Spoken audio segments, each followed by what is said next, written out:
오늘 우리에게 주시는 하나님의 말씀은 요한계시록 13장 11절에서 14장 1절까지의 말씀입니다. 요한계시록 13장 11절에서 14장 1절까지의 말씀입니다.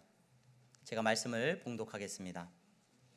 내가 보매 또 다른 짐승이 땅에서 올라오니 어린 양같이 두 뿔이 있고 용처럼 말을 하더라. 그가 먼저 나온 짐승의 모든 권세를 그 앞에서 행하고 땅과 땅에 사는 자들을 처음 짐승에게 경배하게 하니 곧 죽게 되었던 상처가 나은 자니라.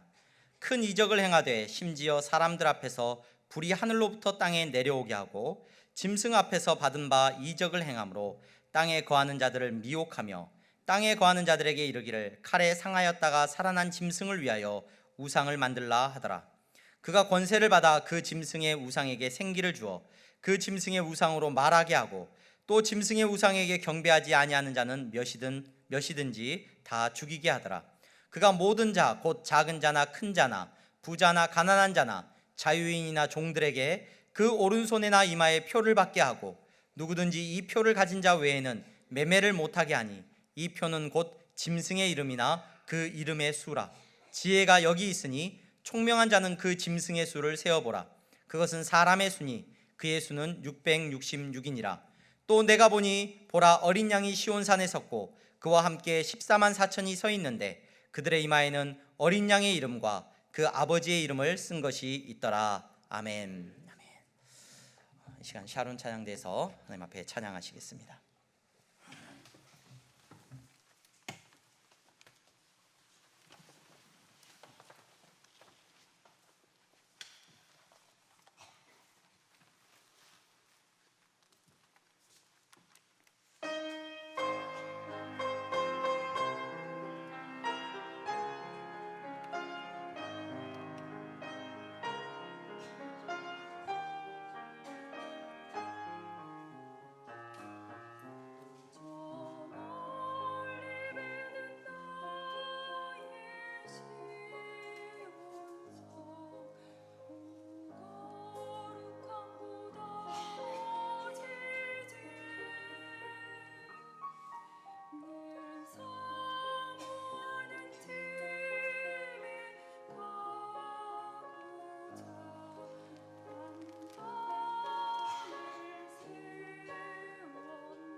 박수로 하나님 앞에 영광 올려드립니다.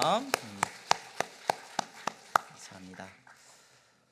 오늘 예배에 참석하신 여러분 모두를 주님의 이름으로 환영합니다. 교회 등록을 원하시는 분들은 안내하시는 분들에게 말씀하시면 도와드리도록 하겠습니다. 코로나 증상이 있으신 분들은 가정에서 온라인으로 예배에 참석해 주시기를 바랍니다. 전도회별 모임이 오늘까지 이렇게 진행이 되는데 다음 주까지 또 계속해서 전도회별 모임이 있습니다.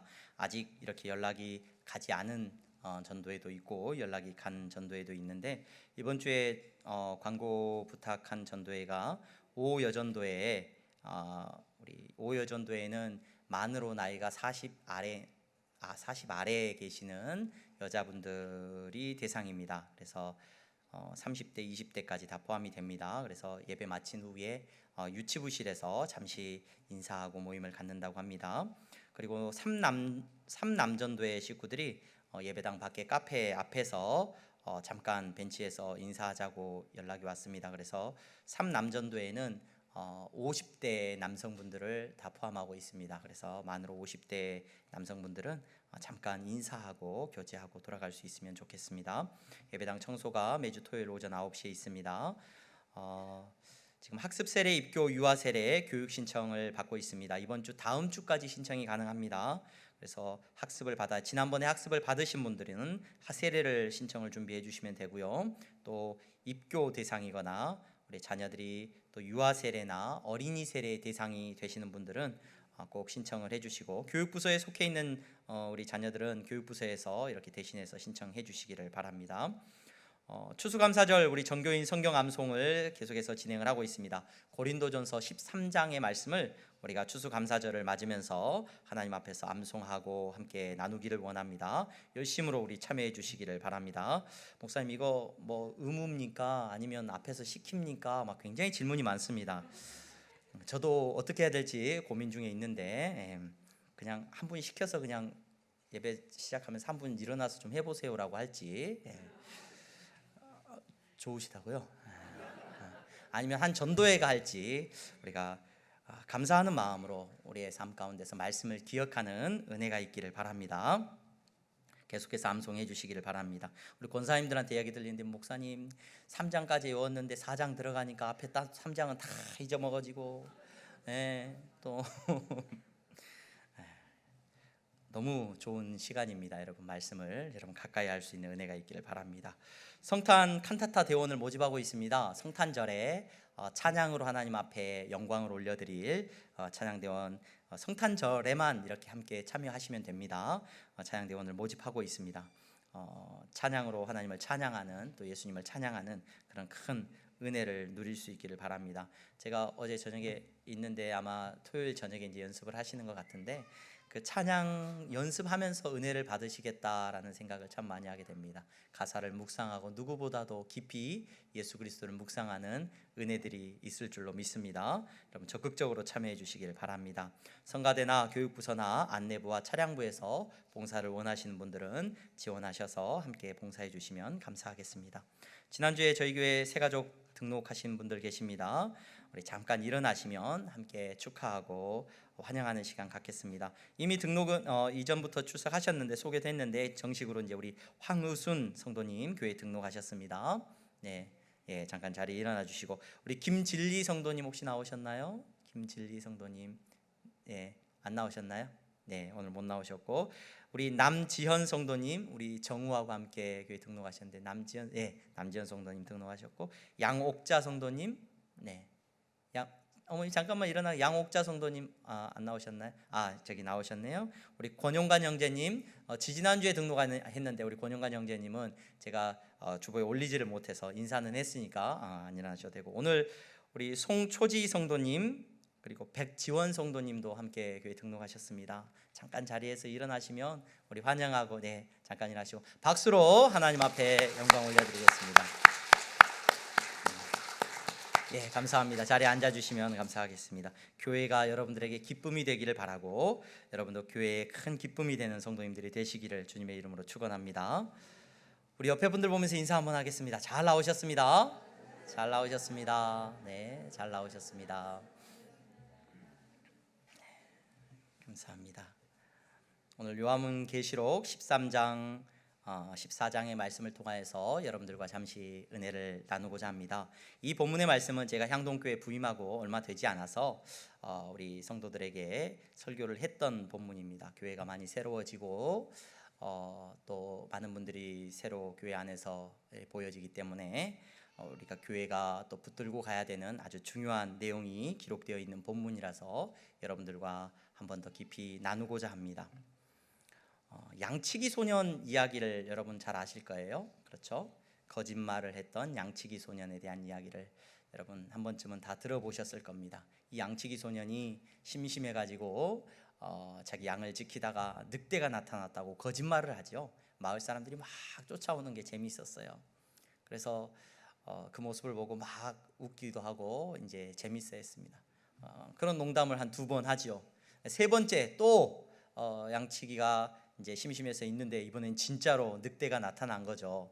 그래서 진짜로 늑대가 나타났다고 사람들한테 도움을 달라고 요청을 해도 사람들이 이번에도 뭐라고 생각을 해요? 거짓말이라고 생각을 합니다. 그래서 도움을 주지 않아서 큰 곤란을 겪었다는 이야기를 우리가 어려서부터 잘 들었던 이야기입니다. 여러분, 교회가 마지막 때에 어떻게 보면 다시 오실 예수 그리스도를 기다리는 교회가 깨어 있어야 하고 많은 사람들에게 이 깨어 있음에 대한 메시지를 전해야 합니다. 그리고 이 시대 가운데 빛과 소금의 역할로서 많은 사람들이 예수 믿고 구원받는 역사를 일으킬 수 있도록 그 사명을 감당해야 합니다. 근데 이 사명을 사탄은 아주 싫어합니다. 싫어해요. 사탄이 세운 아주 기가 막힌 전략이 하나 있는데 그 전략이 뭐냐면 바로 양치기 소년이에요. 양치기 소년. 교회와 비슷한 유사한 무리를 만들어 놓고, 교회가 아닙니다. 여러분, 거짓된 모임들입니다. 그런 거짓된 모임들을 만들어 놓고 성경을 빌어서 또 교회의 이름을 빌어서 예수님의 이야기를 빌어 가지고 세상을 향하여서 자꾸 거짓말을 해요. 거짓말을. 사람들이 그 거짓말에 1번 속고 2번 속고 3번 속다 보니까 이제 정말 이 시대가 어떠한 시대인지를 알아야 하고 교회가 전하고 있는 이 메시지를 들어야 함에도 불구하고 사람들의 마음 가운데 또 거짓말이네, 또 저 사람들 이상한 소리 하네, 이렇게 생각하게끔 만들어버린 것이 오늘을 살아가는 저와 여러분들의 시대라는 것을 깊이 생각하게 됩니다. 오늘 여러분, 저는 요한계시록 13장에 나와 있는 이 본문의 말씀을 통하여서 정말로 마지막 때 구원받은 성도와 구원받지 못한 사람이 나누어지는 놀라운 기준을 여러분들에게 다시 한번 말씀을 드리고자 합니다. 이건 제가 생각해낸 것, 제가 발견해낸 것, 제가 깨달은 것이 아니라 성경이 말하고 있는 기준입니다. 이 명확한 기준을 통하여서 오늘을 살아가는 이 시대가 어떠한 시대인지 우리가 믿음의 눈으로 바라볼 수 있는 지혜가 있기를 바라고, 이 시대를 분별할 수 있는 지혜가 있기를 주님의 이름으로 축원합니다. 오늘 우리가 읽은 본문에는 여러분, 구원받은 성도와 구원받지 못한 사람, 마지막 때에 구원을 얻을 사람과 구원을 얻지 못할 사람을 아주 명확하게 나누어 놓고 있습니다. 이 본문을 가지고 그래서 사탄들이 얼마나 장난을 많이 쳤는지 몰라요. 거짓말을 많이 해놨는지 몰라요. 그래서 사람들이 교회 안 다니는 사람들도요, 영화를 통해서 다 알아요. 다 알아. 소설을 통해서도 알고, 세상의 책들을 통해서도 많이 알고, 유언비어를 통해서도 알고, 이단들을 통해서도 너무 잘 알고 있는 내용이 오늘 우리가 읽은 본문에 나와 있는 내용이에요. 근데 그만큼 중요한 본문입니다. 오늘 여러분, 이 본문에서는 중요한 숫자가 2개가 등장을 합니다. 이 숫자가 구원받은 사람과 구원받지 못하는 사람을 나눈 아주 중요한 지표로 등장을 하고 있는 것을 보게 돼요. 이 숫자는 여러분, 제가 말씀드렸던 것처럼 얼마나 장난을 많이 쳐놨는지 교회 안 다니는 사람도 이 숫자들을 잘 알아요. 첫 번째 숫자는 666이라는 숫자입니다. 666. 여러분, 666이라는 숫자는 여러분 잘 알고 계시죠? 666은 짐승의 숫자다. 그래서 이 숫자를 몸에 새기거나 가지고 있으면 구원받지 못한다. 얼마나 한동안 우리를 시끄럽게 하고 염려하게 하고 걱정스럽게 만들었는지 모릅니다. 또 한 숫자가 등장을 하는데 그거는 14만 4천에 대한 이야기입니다. 14만 4천. 오늘 우리가 읽은 본문의 14장까지 제가 무리해서 읽었습니다. 그 이유는 이 숫자가 또 많은 이단들이 우리가 이 14만 4천에 포함돼야 된다. 한국 교회 안에 굉장히 안타까운 일들이 많이 있었는데 그 대표적인 일 중에 신천지가 교회를 많이 흔들었습니다. 신천지에 다니는 분들이 자기들이 14만 4천, 이 14만 4천이 채워지면 뭐가 온다, 역사가 일어난다. 14만 4천이 넘었어요. 훌쩍 넘었는데 지금 안 와요. 그래서 또 이걸 또 다르게 해석을 하더라고요. 여러분, 오늘 우리가 읽은 본문에 분명히 그 기준이 나타나고 있거든요. 그만큼 중요한 이야기입니다. 그 기준이 분명히 이 숫자로 드러나거든요. 어떤 기준이 기록되고 있냐면 13장, 우리가 읽었던 13장 16절 말씀 내용을 보고 14장 1절을 보면 이 세상에 속한 사람들, 곧 구원받지 못하게 되는 마지막 때가 되어서 구원받지 못한 사람들은 반드시 그 이마에나 오른손에 표를 가지고 있다는 거예요. 표를. 또 그 반대로 여러분 이것만 이야기하면 안 돼요. 또 이것만 이야기해가지고 여러분 많이 속이는 것에 여러분 우리가 속게 되는데, 이것만 이야기하는 게 아니라 반대로 그러면 구원받은 사람들은 반대로 뭐가 있어야 되냐? 구원받은 사람들도 표가 있어야 돼요. 오늘 본문에 기록된 대로 따르면 그 구원받은 사람들도 이마에 오른손에 표가 있습니다. 그 표가 무엇인지 저와 여러분들이 오늘 말씀을 통해 잠깐 살펴볼 거예요. 여러분 옆에 앉으신 분들을 대놓고 쳐다보지는 마시고 살짝 한번 봐보세요. 혹시나 그 표가 보이는지. 이마에나 이마는 보기 좀 뭐하니까 오른손을 한번 살짝 보세요. 표가 있는지 한번 보시기 바랍니다. 오늘 이 본문에 기록된 말씀을 통해서 이 표를 한번 확인해 볼 겁니다. 여러분, 본문에 나와 있는 말씀을 보니까 첫 번째로 구원받지 못한 사람들, 거짓 선지자에게 속하고 세상에 속한 사람들, 그러한 사람들에게 표가 있는데 그 표는 어디에 있느냐? 이마에 있대요. 그리고 오른손에 있대요. 그래서 그 표가 뭐냐? 성경이 말을 해주고 있습니다. 짐승의 이름이나 그 짐승의 숫자다라고 말을 합니다. 그것이 666이다 라고 말을 한다는 거예요.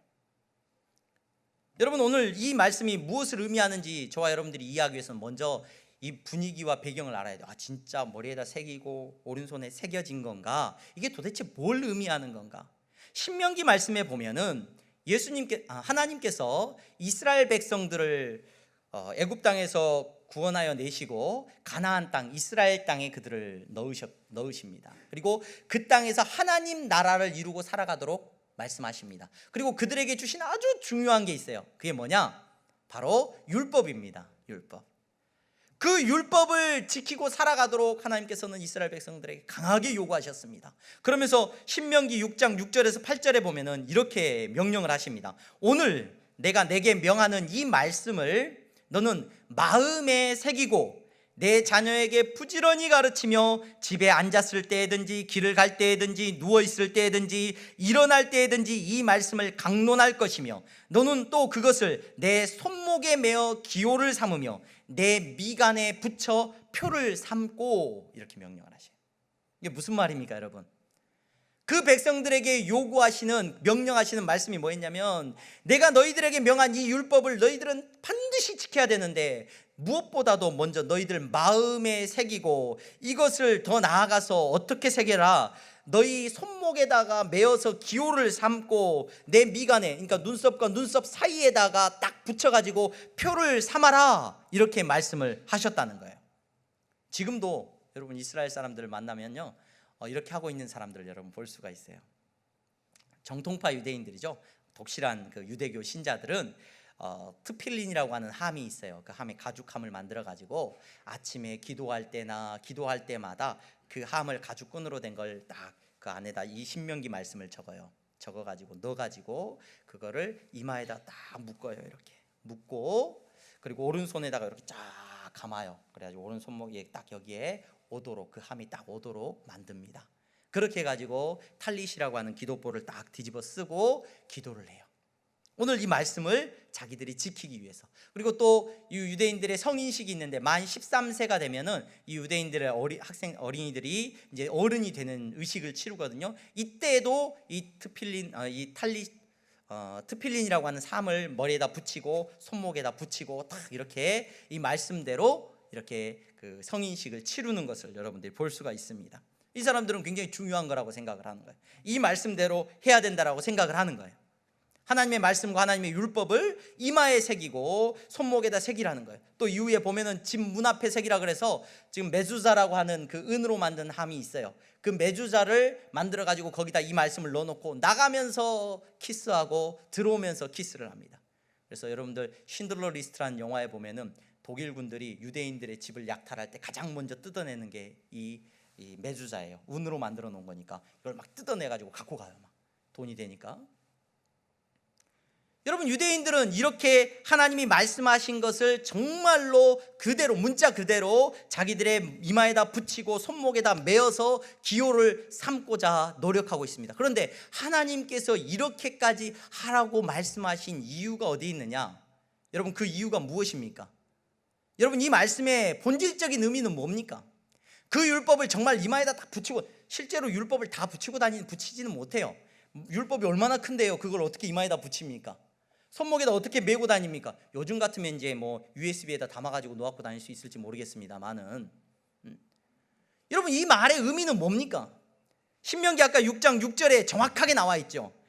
내가 내게 명하는 이 말씀을 너는 어디에다 새겨라? 마음에 새기라는 거죠. 마음에 새기라는 거예요. 자, 여러분, 오늘 요한계시록 13장에 나와 있는 이 말씀을 여러분 보시기 바랍니다.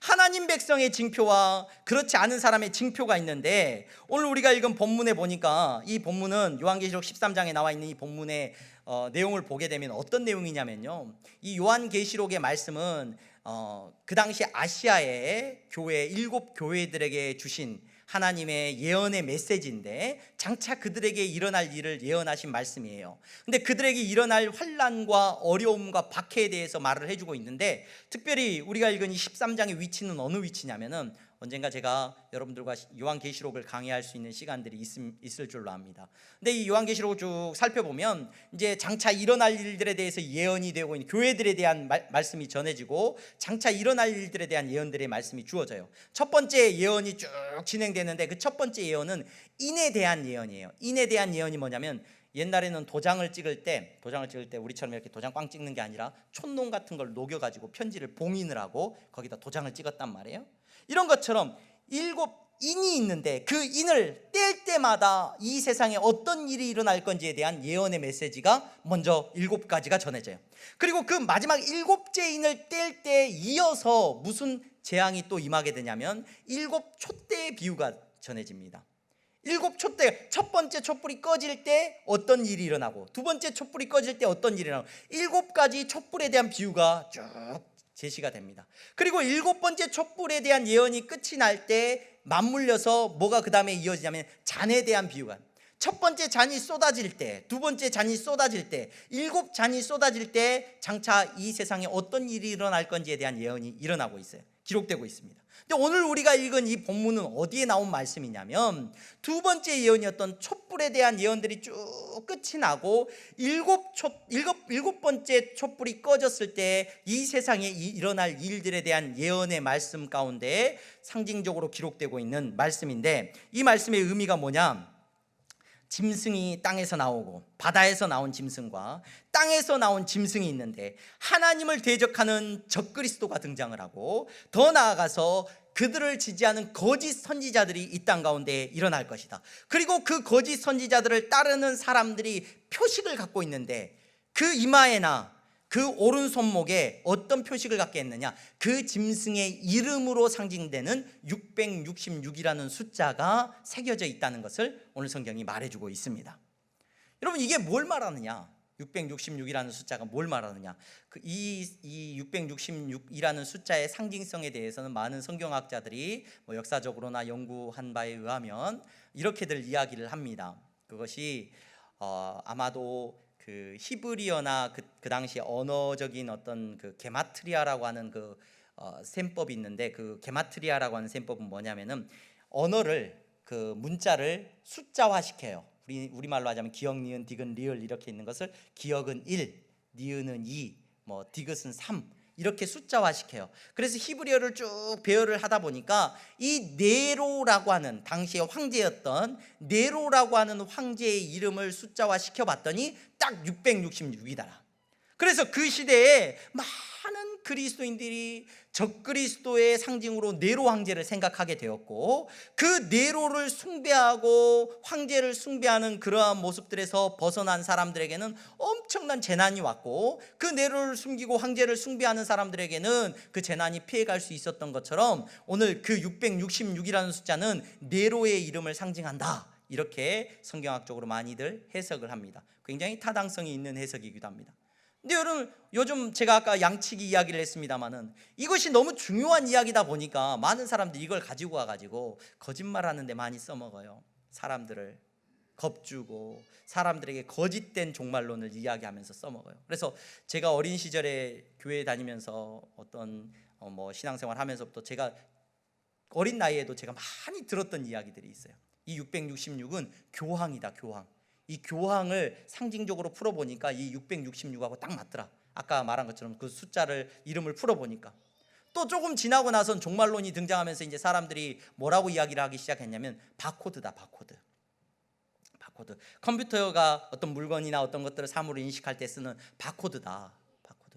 요즘은 QR코드로 바뀌어가지고 QR코드인지 이제 모르겠습니다만은, 바코드에 이게 바를 계산을 해보니까 숫자가 666이 나온다는 거예요. 그래가지고 한때 이 바코드가 이제 몸에 새겨진다, 큰일 난다. 여러분 그런 그림도 보셨을 거예요. 막 사람 이마에 막 바코드 막 그려져 있고 막 이렇게 되면 이제 천국 못 간다, 큰일 났다. 얼마나 믿는 사람들이 걱정하고 두려워했는지 몰라요. 최근에는 베리칩이라는 이야기를 많이 들었습니다. 베리칩. 미국이나 영국 등지에서 사람들 몸에다가 칩을 이식한대. 그 칩을 이식해 가지고 이제 그 베리칩이 없으면은 이제 사회생활을 못 한대. 사람들 전부 다 몸에다가 베리칩을 이식하고 있대. 막 이런 이야기들을 종종 듣곤 합니다. 여러분, 성경이 말하는 것을 정확하게 이해하고 제대로 이해하는 지혜가 있기를 주님의 이름으로 축원합니다. 거짓이 난무하는 세상 가운데서 교회를 양치기 소년으로 만들어 버렸어요. 그러다 보니까 긴장감이 사라졌어요. 지금 이 시대가 어떤 시대인지, 지금이 말세의 때야 그러면은 사람들이 믿지도 않아요. 이제 에이 뭐 옛날에도 맨날 그랬는데, 영적인 긴장감을 다 놓고 살도록 만들어 버렸습니다. 여러분, 오늘 이 본문이 말하고 있는 666이 뭐고, 그 666은 아마도 뭐 말하는 것처럼 네로 황제의 이름일 수도 있습니다. 정확한 것은 오늘 이 666이라는 숫자가 가지는 능력입니다. 그것이 무엇인지를 알면 오늘 저와 여러분들은 정확하게 이 본문의 메시지를 이해할 수가 있습니다. 여러분, 이 본문에 나와 있는 이 메시지를 쭉 살펴보면 이 666이라는 숫자를 새겨주는 그 짐승과 거짓 선지자들의 능력이 나와요. 그 능력을 보면은 어떤 능력입니까? 그 권세를 가졌는데 모든 것들이 그 짐승들에게 경배를 한대요. 심지어 죽음을 이기는 권세도 있는 것 같고, 상처를 낫게 하는 능력이 있는 것 같고, 큰 이적을 행하고 하늘로부터 불이 땅으로 내려오게 하는 이적을 행하기도 하고, 놀라운 능력을 사람들 앞에 보여준다는 거예요. 사람들이 다 그 능력 앞에 무릎을 꿇더라는 거예요. 꿇더라는 거예요. 이 표식이 그런데 어떤 일을 하느냐, 이 표가 없으면 16절 말씀해 보니까 모든 자, 작은 자, 큰 자, 부자, 가난한 자, 자유인, 종들, 이 사람들이 이 표가 없으면 어떤 일을 못하냐면 17절 말씀에 이 표를 가진 자 외에는 뭐를 못하게 해요? 매매를 못하게 한다는 거예요. 여러분, 여기에 아주 중요한 힌트가 들어있습니다. 여러분, 매매를 못하게 한다는 것이 이 표가 가진 능력이에요. 당시에 제가 왜 네로라는 이름이 아마도 타당성이 있다라고 제가 여러분들에게 설명을 드렸냐면, 상징적인 겁니다. 그 당시에는 황제를 섬기는 어떤 그런 그것이 그 로마 시대 전체의 그 사회의 보편적인 문화예요. 그래서 황제를 섬기지 않으면 길드에 가입이 되지를 않아요. 과거에 뭐 이렇게 무슨 상인들이 돈을 벌거나 하는 일이나 물건을 내다 팔거나 하는 모든 일 가운데는 항상 길드가 조직되어 있어요. 그래서 그 길드에 조직되어 있는 사람들은 항상 황제를 숭배하고 황제를 섬겨야만 했습니다. 그래서 그러지 못하는 사람들은 굉장히 경제적으로 어려움을 많이 겪었습니다. 시장에 가봐도 시장에 나와 있는 음식이나 시장에서 매매되는 모든 것들이 황제에게 드려진 것들이에요. 또는 신에게 바쳐진 것들이에요. 우상에 섬겨진 제물들이란 말이에요. 근데 그런 것들을 사고 파는 모든 것들의 기본이 되는 것이 황제에게 제사를 지내고 신에게 제사를 지내는 길드라고 하는 조직이었단 말이에요. 그런데 예수 믿는 사람들은 자연스럽게 그러한 모습들로부터 한 걸음 물러나게 됩니다. 그러게 되고 자연스럽게 경제적인 일반적인 활동으로부터 멀어지게 돼요. 그 결과가 어떤 일이 이루어지느냐, 당시에 요한계시록의 앞부분에 보면은 교회들에게 권하는 메시지 가운데 서머나 교회를 위로하면서 주시는 메시지를 보게 되면 서머나 교회가 굉장히 가난하고 환난과 궁핍을 겪고 있다는 것을 이야기하고 있습니다. 여러분, 교회는 그 시대에 그럴 수밖에 없었다는 거예요. 왜냐하면 그 시대에 돈을 벌거나 사회생활을 할 수가 없게 만들어졌기 때문에 그래요. 하나님을 섬기기 위해서.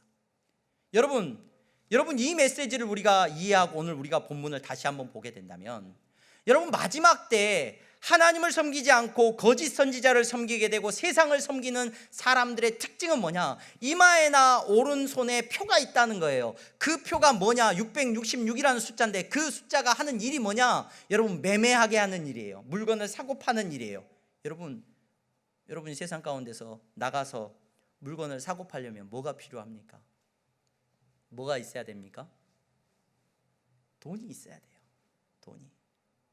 요즘 카드만 있어도 되긴 하지만 그 카드에다 돈이 들어가 있죠. 돈이에요, 돈. 여러분, 마지막 때에 돈이 가진 능력을 세상이 보여줍니다. 돈이 가진 능력을. 여러분, 돈이 얼마나 큰 능력을 가졌습니까? 얼마나 화려합니까? 여러분, 이 돈의 능력 앞에서 무릎 꿇지 않을 사람이 있을까요? 돈이 보여주는 그 편안함과 죽은 사람도 살리죠. 죽은 사람도. 얼마나 놀라운 일을 돈이 우리에게 하는지를 모릅니다. 여러분, 그 모습이 오늘 마지막 때에 나타나는 모습이라는 거예요. 그 돈을, 누가 돈을 여기다 이렇게 바코드처럼 새기고 다닙니까? 안 새겨요. 아까 말씀드렸습니다. 신명기의 말씀을 비유해서 말씀을 드렸습니다. 하나님께서 율법을 주시면서 그걸 네 이마에다 새기고 손목에다 표를 해가지고 다녀라, 이 말은 무슨 말이라고요? 마음의 색이라는 말이에요. 마지막 때에 거짓 선지자를 따르고 짐승 앞에 절하고 하나님 앞에서 구원받지 못하는 사람들은 표가 있는데 그 표가 뭐냐? 그 마음에 무엇을 새기고 있는 사람이냐? 돈을 사랑하는 마음을 새기고 있는 사람들이 바로 구원받지 못한 사람의 가장 큰 특징이라는 것을 오늘 본문이 말하고 있어요. 여러분, 헷갈리지 마시기 바랍니다. 나는 절대 표 안 받을 거야. 나는 절대 표 안 받을 거야. 나는 그런 표 안 받고 나는 천국 갈 거야. 여러분, 천국은 그 표 안 받는다고 가는 거 아니에요? 여러분, 하지만 분명한 것은 오늘 예수님께서 뭐라고 말씀을 하셨냐면 마태복음 6장 24절에 이런 말씀을 하십니다. 예수님이 직접 하신 말씀입니다. 한 사람이 두 주인을 섬기지 못할 것이니 혹 이를 미워하고 저를 사랑하거나 혹 이를 중히 여기고 저를 경히 여김이라. 자, 두 주인이 등장합니다. 두 주인에 비유될 만큼의 중요한 게 뭐냐? 너희가 하나님과 재물을 겸하여 섬기지 못하리라. 여러분, 마지막 때에 하나님을 섬기느냐 재물을 섬기느냐 나눠질 겁니다. 재물을 섬기는 사람은 그 머리에 그 오른손에 표가 있는데 짐승의 수라고 하는 이 표가 기록되어 있다는 거예요. 이게 무슨 말씀이라고요? 그 마음에 무엇을 새기고 살아가는지가 분명하게 드러난다는 겁니다. 여러분, 세상을 보시기 바랍니다. 우리가 마지막 때라고 말하는 이 말조차 식상하게 만들어버렸습니다, 사탄은. 그리고 수없이 많은 사람들이 지금 무엇에 절하면서 살아가고 있느냐? 돈이 기준이에요. 돈을 사랑하는 것이 일만하게 뿌리라고 성경은 분명히 말해주고 있는데, 여러분, 교회 안에서나 밖에서나 우리는 무엇에게 절하고 무엇에게 섬김을 당하고 무엇을 섬기면서 살아가고 있느냐? 무엇을 사랑하면서 살아가고 있느냐? 손에 표 받고 이마에 표 있는 거 이게 중요한 게 아니에요. 베리칩이고 뭐 666 뭐 바코드를 새겼느니 말았느니 웃기는 얘기예요. 겉으로 드러나는 게 아니라 뭐가 새겨져 있냐면 내 마음속에 내 생각 속에 돈이 새겨져 있어요. 돈이. 우리가 살아가는 직장에 다니는 유일한 이유도 돈, 공부도 돈, 무슨 일을 하든 돈이 되냐 안 되냐. 여러분 이것이 기준이 되어버렸습니다. 이것이 누가 이 기준 앞에서 자유할 수 있습니까? 누가 이 말씀 앞에서 나는 구원받은 사람이야, 나는 절대 그거 안 받았어, 나는 당당히 구원받을 수 있어, 누가 말할 수 있을까요? 여러분 이 시대를 바라보면서 우리 안에 이 영적인 긴장감이 있기를 주님의 이름으로 축원합니다. 어떤 시대인지 우리가 분별할 수 있어야 돼요. 자, 그렇다면 여러분 제가 그 바코드 이야기하고 베리칩 이야기하는 사람들한테 꼭 물어보고 싶은 게 있어요. 14장에 넘어가면 그 다음에는 반대인 사람들이 나와요. 반대인 사람들이. 자, 그 사람들은 베리칩 안 받으니까 바코드 안 찍었으니까 난 구원받는다 그러면 그런 얘기를 해요. 근데 그러면 그 반대로 14장 1절에 보면은 구원받은 성도가 나와요. 구원받은 성도가 나오는데 내가 보니 보라 어린 양이 시온산에 있고 그와 함께 14만 4천이 있는데, 이 14만 4천이라는 말을 얼마나 또 이단들이 잘 이용하는지 몰라요. 그런데 그의 이름을 쓴 것이 있더라. 뭐예요? 그들의 이마에는 어린 양의 이름과 그 아버지의 이름을 쓴 것이 있더라. 그러니까 이번에는 반대로 뭘 새겨야 되는 거예요? 바코드 새기지 말고 베리칩 박지 말고 이마에다 뭘 새기고 갖고 다녀야 돼요? 어린 양의 이름 예수 이렇게 써야 돼. 예수 여기다 써. 여러분 예수 새기셨어요? 다 향동교회 나오신 분들은 다 새기셨습니까 혹시? 이거 어디다 새기라는 거예요? 여러분들의 마음에 뭐가 새겨져 있다는 거예요? 예수 그리스도가 새겨져 있다는 거예요. 마지막 때 구원받은 성도는 14만 4천이 무엇을 의미하느냐 우리가 어떻게 알겠습니까? 목사님도 이게 뭘 말하는가 세상 다 그럴듯하게 얘기합니다. 하지만 명확하게 모릅니다. 하지만 분명한 것은 그 사람들에게는, 그 사람들의 이마에는, 그 사람들의 오른손에는 어린 양의 이름이 새겨져 있다는 거예요. 이게 무슨 말이냐? 그 사람의 마음 속에는 예수 그리스도를 사랑하는 마음이 박혀 있다는 말입니다. 예수님을 사랑하는 마음으로 마지막 때를 살아간다는 말입니다. 여러분 구원은 누구에게 주어지느냐? 예수 믿는 사람에게 주어집니다. 뭐 바코드니 뭐니 뭐 이런 게 아니라, 외부적인 것이 아니라, 여러분 어떤 외부적인 죄도 하나님 앞에서 우리는 예수 그리스도의 죽으심으로 말미암아 죄 사함을 입었습니다. 어떤 죄도 다 깨끗이 정결하게 되어진 줄로 믿으시기를 바랍니다. 근데 그 믿음은 어떤 사람에게 있는 것이냐? 바로 그 마음 가운데 새기고 있는 사람이에요. 예수님의 이름을 새기고 있는 사람, 예수님을 사랑하는 마음으로 세상을 살아가는 사람이라는 말입니다. 왜 돈을 버느냐? 왜 직장에 다니냐? 왜 공부하느냐? 내 삶의 기준에, 내 삶의 마음 가운데 예수 그리스도가 새겨져 있는 사람이 바로 구원함을 얻은 하나님 나라의 백성이라는 것을 기억하시기를 바랍니다. 마지막 때입니다. 여러분 마지막 때입니다. 여러분 우리가 살아가는 시대가 정말로 다시 오실 예수 그리스도를 기다리고 있는 시대입니다.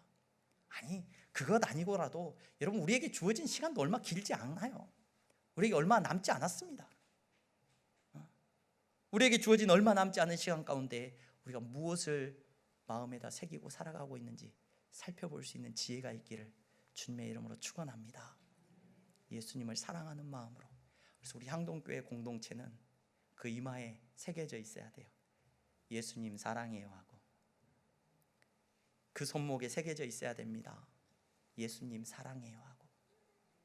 여러분들의 마음 가운데 우리 향동교회 공동체 안에는 여러분 돈을 사랑하는 사람들이 모이는 곳이 아니라 예수님을 사랑하는 사람들이 모이는 곳이 이 공동체가 되기를 주님의 이름으로 축원합니다.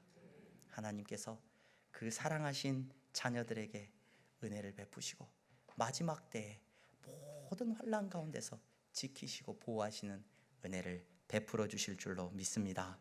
기도하겠습니다. 거룩하신 하나님, 세상의 사람들은 마음에 돈을 새기고 살아갑니다. 이 자리에 하나님 앞에 나와 예배하는 성도들이 돈을 새기며 살아가는 사람들이 아니라 그 마음에 예수님 사랑합니다 고백하면서 살아가는 성도들 되게 하신 것 감사합니다. 이 놀라운 구원받은 놀라운 하나님의 자녀들의 예배를 받아주시고 저들의 삶 가운데 주님 동행하여 주시옵소서. 예수 그리스도의 이름으로 기도하옵나이다. 아멘.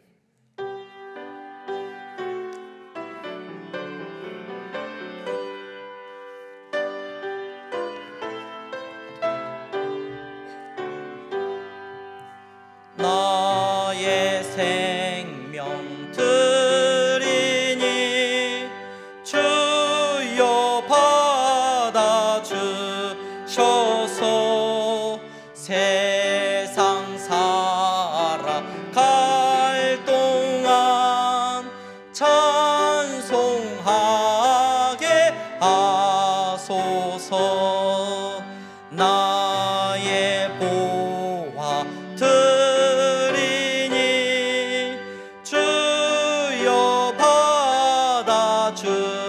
주셔서 하늘나라 위하여 주 뜻대로 쓰소서. 아멘.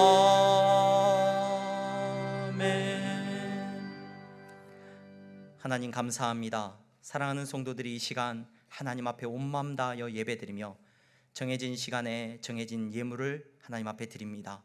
11조의 예물을 드리고 감사의 예물을 드렸습니다. 하나님, 이 예물을 드리는 이 시간에 저들이 믿음을 고백하게 하시고 내 마음에 새겨진 예수 그리스도의 이름을 붙들게 하시니 감사합니다. 하나님, 우리가 돈을 사랑하는 자들이 아니라 돈을 사랑하고 그 돈을 머리에 새기고 살아가는 인생이 아니라 예수 그리스도를 우리의 마음에 새기고 살아가는, 내가 사나 죽으나 예수 그리스도를 위해서 삽니다 고백하는 놀라운 믿음의 고백을 이 시간 하게 하시니 감사합니다. 하나님, 이 물질이 하나님의 나라를 위하여 선하게 쓰이게 하시고 저들의 손을 힘있게 하여 주셔서 하나님의 영광을 위하여 마음껏 쓰임받을 수 있도록 저들의 손이 메마르지 않도록 하나님 함께하여 주시옵소서. 아버지 하나님, 선교의 예물을 드립니다. 땅끝까지 복음 전하라는 사명 앞에 순종하는 마음으로 드리는 예물이오니 주님이 사용하여 주시옵소서. 장학헌금을 드립니다. 아버지 하나님, 우리의 자녀들이 아버지 돈을 마음에 새기고 살아가는 세대가 되지 않게 하여 주시옵소서. 우리의 자녀들이 예수님 만나게 하여 주셔서 저들의 꿈도, 저들의 공부하는 모든 것도, 저들의 희망도 다 예수 그리스도 안에서 세워져 나가는 은혜를 누리는 자녀들이 되게 하여 주시옵소서. 아버지 하나님 감사합니다. 예배당을 짓기 위하여서 온 힘을 다해서 온 마음을 다해서 하나님 앞에 건축헌금을 드렸습니다. 하나님이 기뻐 받으시고 하나님의 나라가 이곳에 세워지게 하시고 하나님의 영광이 온 천하에 전해지는 놀라운 역사가 교회를 통하여서 이루어지게 하여 주시옵소서. 아버지 하나님, 주님 앞에 드리고 싶고 헌신하고 싶으나 드릴 것이 없어서 가난한 심령으로 주님 앞에 나온 성도들이 있습니다. 아버지, 삶의 공공함 때문에 정직하게 수고하고 일함에도 불구하고 아버지 하나님 너무나도 힘들어서 주님 앞에 울고 있는 성도들이 있습니다. 더 큰 위로와 은혜를 내려 주시옵소서. 예수 그리스도의 이름으로 기도하옵나이다. 아멘.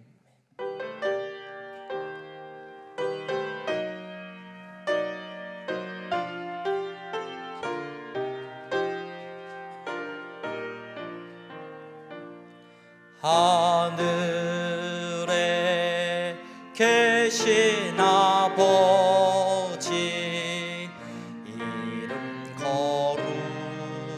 거룩하사 주님 나라 임하시고 뜻이 이루어지다.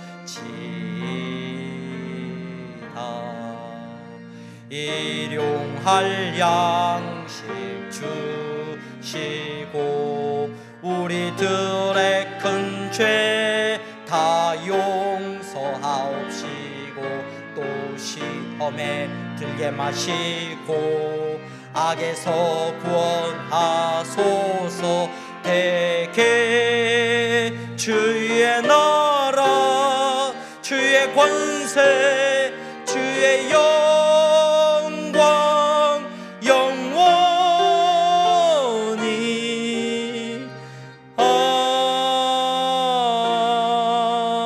아멘.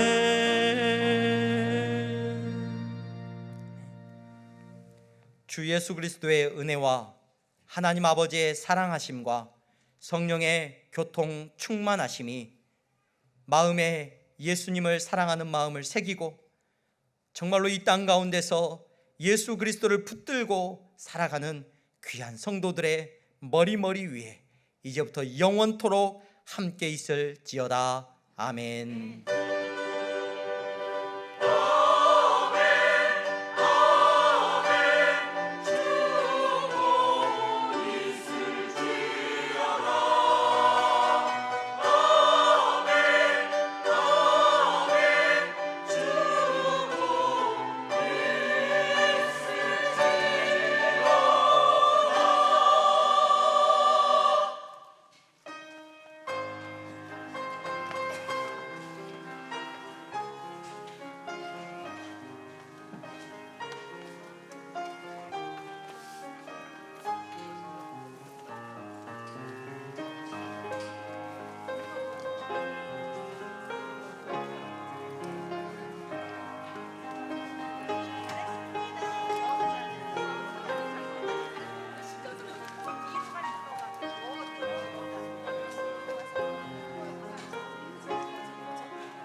모든 것 아시는 주님께 감출 것 없네.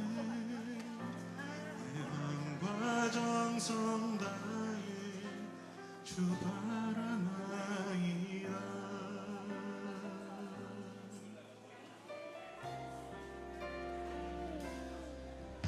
주님과 함께하는 이 고요한 시간, 주님의 보좌 앞에 내 마음을 쏟네. 모든 것 아시는 주님께 감출 것 없네. 내 맘과 정성 다해 주 바라나이다. 온 맘 다해 사랑합니다.